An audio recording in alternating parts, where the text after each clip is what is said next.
What's up, everybody? Welcome to Metal Mondays, episode 4. Today, as you probably see, I guess below, since Will corrected me last time, we're doing Chimaira! Yeah, actually this shirt's pretty cool. Stand up a little bit so you can see it. It's actually the Chimaira. It's got like, okay, wow. It's the lion head or whatever, the goat head, and the serpent head, and the wings and everything, and it's like devouring something. It looks like, and there's a bunch of skulls and stuff. I just want to point that out just because I think it's a really badass shirt. I've had this shirt for like years now, which is pretty cool. So you have to forgive me because I might be.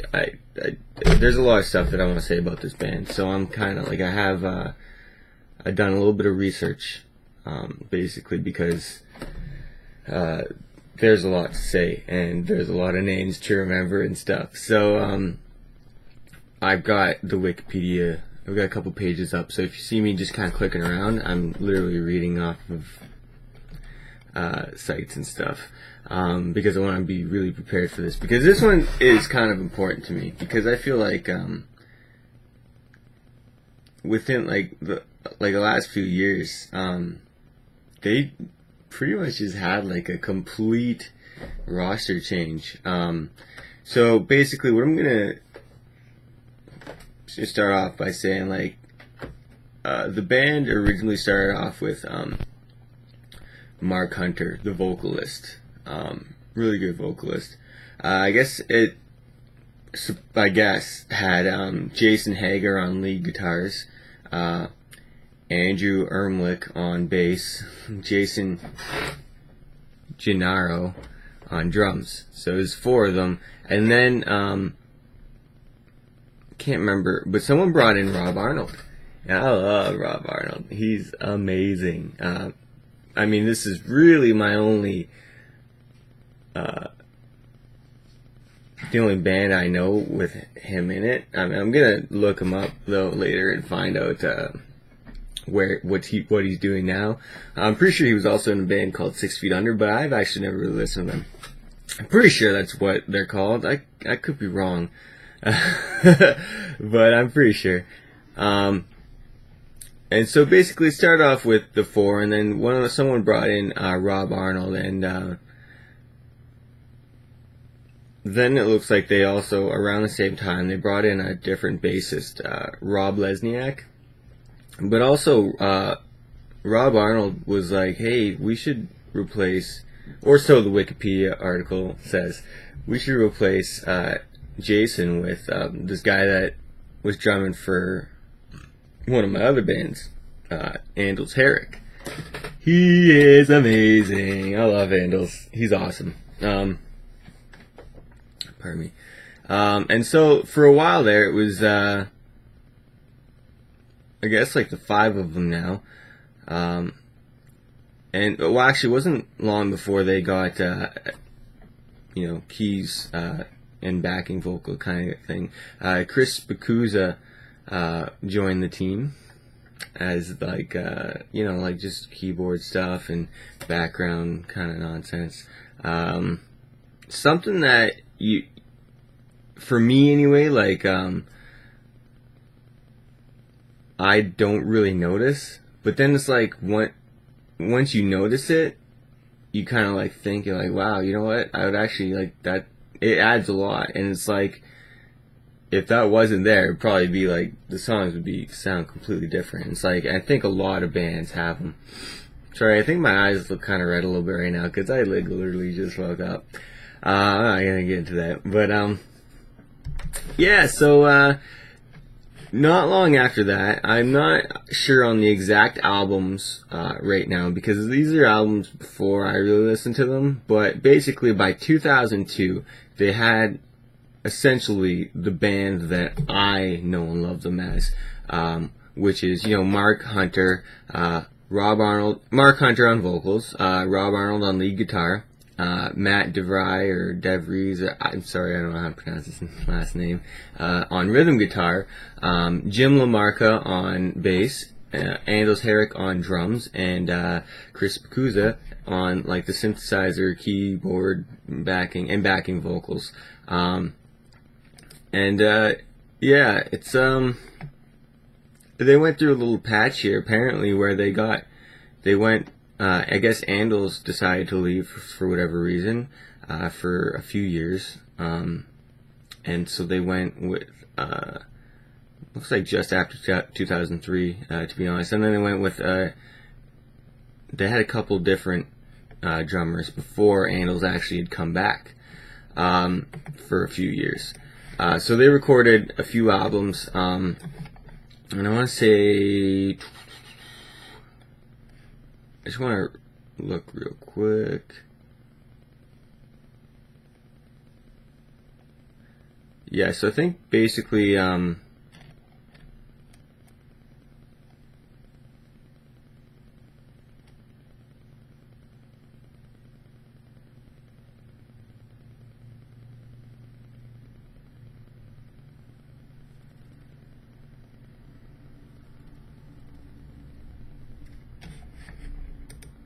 cut that out. So basically, like, they released Age of Hell, and I think that had, I think they had to replace a couple of the members for that. Like, I think they had to replace Jim Lamarck on bass, and it looks like they had to replace Andals too. I think maybe, no, I'm pretty sure he was out, and Chris Pacusa. And then after that, Rob and Matt also left. So now really the only original remaining member is Mark, which isn't bad. I mean, then they released a completely new album called Crown of Phantoms, which I'm going to be completely honest with you is still fucking amazing. It's really good.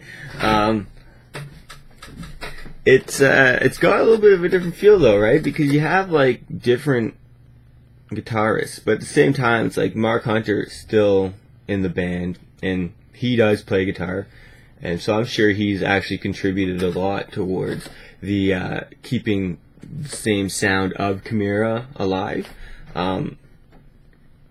because like he like, it still sounds like Chimaira, but it's obviously like a different guitar style, especially in the, the solos. I don't really know how I'm not amazing at guitar or whatever, but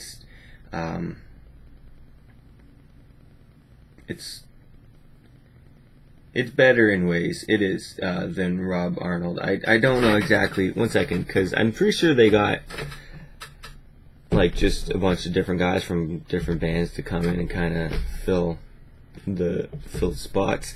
So let me just see here real quick. We got on rhythm guitar, we got Matt Schlachta. Not even sure. It looks like Emil Wurstler had replaced Jim Lamarck on bass for a little bit while they were while they're recording Age of Hell, and then moved up to lead guitar once Rob had left. So Rob and Matt left at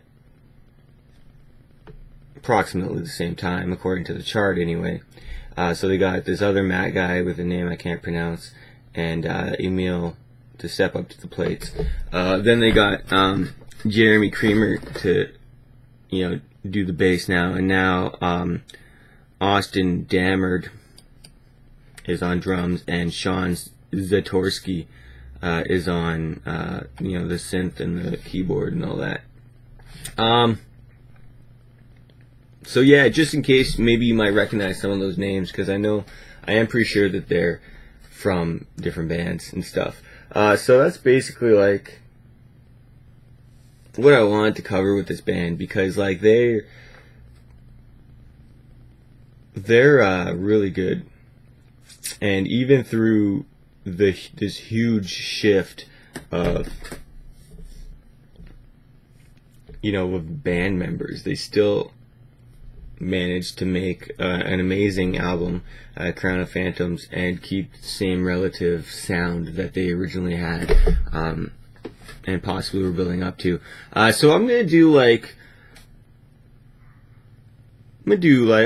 run through the albums real quick, basically just the songs that I like from them. Now keep in mind, I don't have the first 3 albums. So those first 3 albums are Pass Out of Existence.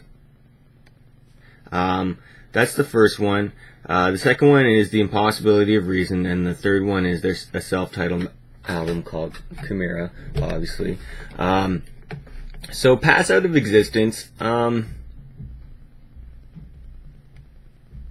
honestly, I feel like I have a live DVD of them, live songs plus a documentary type thing. So, and it also came with a CD that I uploaded too. So I think the songs from this album, and I like, are Let Go and Dead Inside. So those are good ones, because I know that because I've heard them. Unfortunately, I can't comment on any of the other songs. Yeah, I'm pretty sure I haven't heard any of the other ones. If I have, I don't recognize the title. The Impossibility of Reason, Power Trip, Pure Hatred, the the Dehumanizing Process. That took way too much for me to try and pronounce. The Dehumanizing Process. I'm a little tired right now. Sorry about dogs barking in the background. Yeah, those are 3 songs that I've heard from them. They're all really good from that album. Chimaira, Nothing Remains. Actually, yeah, I don't know how you could not have heard that one. Yeah, that's I'm probably gonna have to pick up this album, because Nothing Remains is a really good song. Definitely recommend you check that out. Resurrection. Yeah, this is the first album I actually have a lot of. Man, if I had to pick, I'm looking at the list. I gotta pick at least 3. I'm gonna pick 6, The Flame, and Needle. And it's not to discredit any other song on that album, because it's all gold. I love it. I showed my friend Paul this album. I lent it to him, and he loved it. He wanted more, so I think I might have actually lent him more of them. And The Infection. Oh man, this is another good one. So what I want to say for this one, I got 2 right away that I want to do. Impending Doom. It's a little bit of a slower song, but really good. Really, really good. It's, yeah, like I said, it's slower, but it's still amazing. And then The Heart of It All, an instrumental. And at first, I didn't really give this one a chance, because I'm like, oh man, this intro is really long, and I skipped it. And I was like, eventually, I was like, I want to see how long this intro actually is. And every time I would expect them to come with bring vocals in, they didn't. It was crazy. And then I realized I'm just really stupid. It's an instrumental song. But it's fucking amazing instrumental song. As far as instrumental songs go, I really enjoy listening to it. Yeah, so The Heart of It All and Impending Doom. Impending Doom is, to this day, one of my favorite songs. And I would have to say Secrets of the Dead would be my third one there. The Age of Hell. So this is the last one, I believe, with let me just re-listen. Yeah, okay, this is the last one with Rob Arnold, I believe. And in this one, they actually had a lot of guest appearances in this. So I want to say, I'm not 100%, but I want to say Samsara is the last track on this album. It's another instrumental. It was, I believe, written by their current guitarist and performed by, I don't know, I could be fucking completely blowing smoke out my ass right now, but I think so. I don't unfortunately have the CD. Let me just see if this will, if I can No, it's not going to give me any information on that if I click on it. Sorry about that. Yeah, I don't have the CD case in front of me, so I can't see who's featuring in it. But yeah, my picks for this song would have to be Beyond the Grave, Born in Blood, and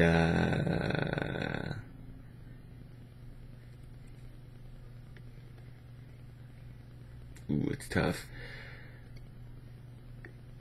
Losing My Mind, probably. It's been a long time since I've heard these songs. My iPod's kind of broken. Like I said, I have CDs. I got a lot of CDs in my truck that I've been listening to, and that's really the only time I get to listen to music. But yeah, so it's been a while since I've listened to these albums. But yeah, I would say, Losing My Mind, Beyond the Grave, and Born in Blood.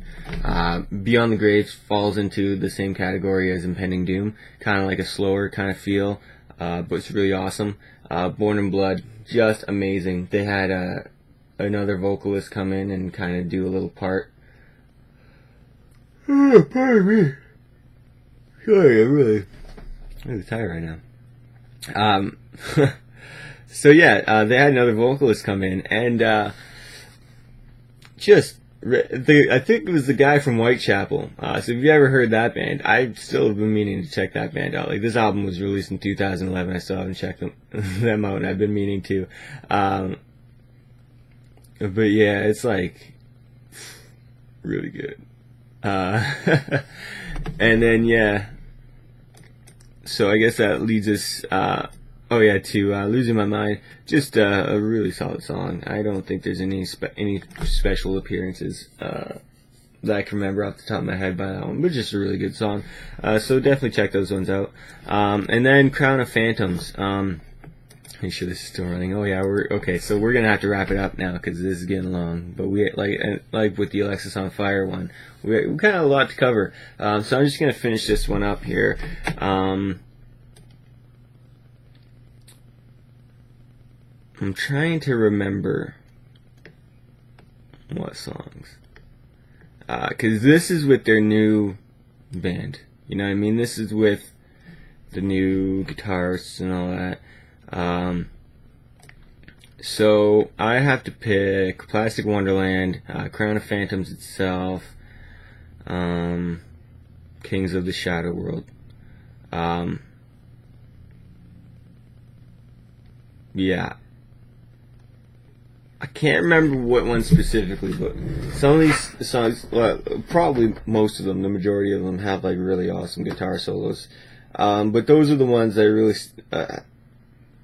like I said, it's been a while since I listened to this one. This album came out in 2013. I know it's only like halfway through 2014, but I haven't listened to it in a while. I tried listening to it in my truck, but I think it just scratched it because I tried listening to it before I put in my new CD player, which has like the disc skipping prevention stuff. I can't remember what it's called. So yeah, I think I accidentally ended up scratching that CD, which sucks. But yeah, so check those ones out.